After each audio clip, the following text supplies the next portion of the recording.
Mesdames, Messieurs, le moment est grave. À l'heure où je vous parle, Sderot est toujours pris sous le feu des roquettes, alors que Tsahal vient de prendre position dans Gaza, dans ce qui constitue les derniers développements d'une semaine marquée par l'escalade de la violence dans le sud israélien. Ce magazine y sera largement consacré, mais nous ferons également une place à la fête, alors que Jérusalem fête les 40 ans de sa réunification. Commençons tout de suite avec dimanche. Dimanche était le premier jour d'une semaine de fête pour Jérusalem. La capitale éternelle d'Israël célébrait 40 ans de réunification. Les défis sont grands pour la ville alors que la population arabe connaît une croissance supérieure à la population juive. Le maire de Jérusalem, Uri Lupolianski, déclarait pour l'occasion que le Hamas pourrait à terme prendre la mairie de la ville sainte. Et puis dimanche, InfoLive vous présentait des filles en tenue de camouflage avec tout le barda. Ce sont les combattantes de l'unité Caracal. Après plusieurs mois d'entraînement intensif, InfoLive a retrouvé ses soldats pas comme les autres qui se préparent à la marche rituelle qui clôture leur formation de combattantes. Une marche de 40 km au bout de laquelle les soldats ont reçu leur béret.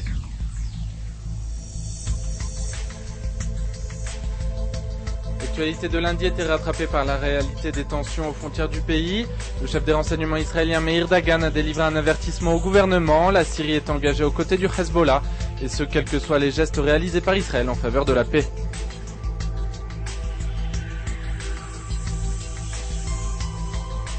Mais lundi, la fête a déjà reconquis les esprits, ceux de Jérusalem en tout cas. Le Beitar Jérusalem offrait à la ville sa 5e victoire en championnat de football face à un Maccabi Tel Aviv malheureux. InfoLive était avec les supporters de la capitale pour célébrer avec eux la victoire. Mardi était marqué par ce fait divers atroce. Julien, jeune Israélien d'origine française, commettait le pire en assassinant de main froide un chauffeur de taxi. Une enquête exclusive menée par la rédaction, InfoLive vous livrait les interviews exclusives de sa femme et de ses proches. Personne ne s'explique le geste de Julien, il semble que la folie du jeune homme soit la première responsable de son irresponsabilité. À Gaza, la journée était marquée par une reprise des violences interpalestiniennes entre factions du Hamas et du Fatah. Les combats entamés en début de semaine ont redoublé d'intensité ce mardi. Une trêve sera établie jeudi après que plus de 45 Palestiniens ont perdu la vie. Mardi, des blessés palestiniens étaient également transférés vers Israël pour recevoir des soins.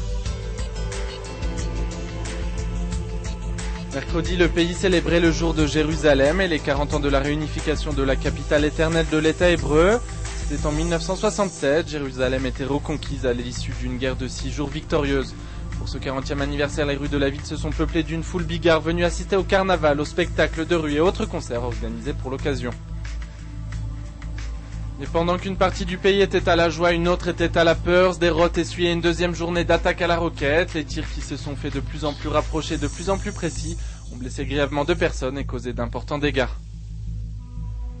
Jeudi, la situation à Sderot au centre de toutes les préoccupations. Après avoir décidé d'offrir aux habitants de Sderot quelques moments de répit en dehors de la ville, le gouvernement s'est opposé à toute idée d'évacuation. En attendant, les missiles continuent de tomber sur la ville. L'un d'eux est tombé sur une salle de classe. Les écoles étaient de toute façon fermées aujourd'hui. Dans ce contexte, une intervention de l'armée était toujours réclamée par l'opinion publique. Pourtant, malgré les déclarations d'Ehud Olmert qui a promis une réaction féroce, c'est toujours la retenue qui l'emporte. L'armée a toutefois opéré des frappes aériennes sporadiques et jeudi, les tanks prenaient position dans la bande de Gaza pour la première fois depuis la trêve établie en novembre dernier. Enfin, tout au long du week-end, l'armée a poursuivi ses opérations ciblées dans la bande de Gaza, visant des ateliers de fabrication et des cellules de lancement de roquettes.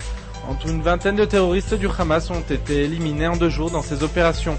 Les tirs de roquettes n'ont pas cessé pour autant. 40 missiles de type Qassam se sont écrasés sur Sderot et ses environs ce week-end. Toute la rédaction d'InfoLive TV se mobilise pour vous tenir au courant des derniers développements à Gaza et à Sderot et adresse une pensée particulière à Gilad Shalit, détenu par le Hamas depuis bientôt 11 mois. En espérant vous retrouver la semaine prochaine pour des nouvelles plus réjouissantes, c'était Jérémy Devray-Bénichou pour InfoLive TV.